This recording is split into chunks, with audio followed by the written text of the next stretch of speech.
Even though we're 100 years into knowing about sickle cell disease, and it has been on the public health landscape for decades and decades, and we initiated a lot of public health measures in the early 70s, and so we've had a 40-year history of addressing it from a public health perspective.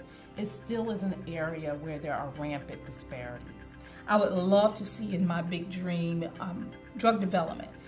When you look at other drugs compared to sickle cell disease, we have one.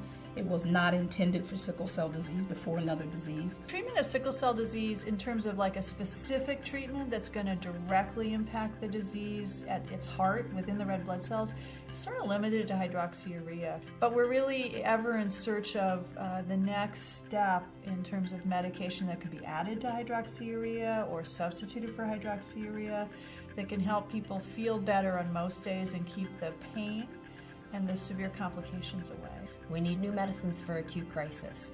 We need new medicines that we can use because they're still going to have acute crises, and we need something that's going to help prevent organ damage during those crises.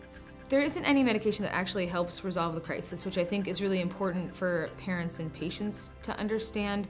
You're going to the hospital to get a level of narcotics that can make it bearable while your body works through the process of breaking up the blockages in your blood vessels. When I go to the hospital, there's nothing available that can help end my crisis sooner. It is ridiculous. It's inhumane to know that humans go through that type of pain and there's really nothing being done about it. We knew that if we didn't do something to preserve his organs, to make sure that he could be the healthiest he could be, that hydroxyurea was our only option. I would like to see where we have our patients have a choice, where they can choose between 15 different drugs. If something doesn't work, their doctors are able to switch them over and prescribe something else, and I would love to see that.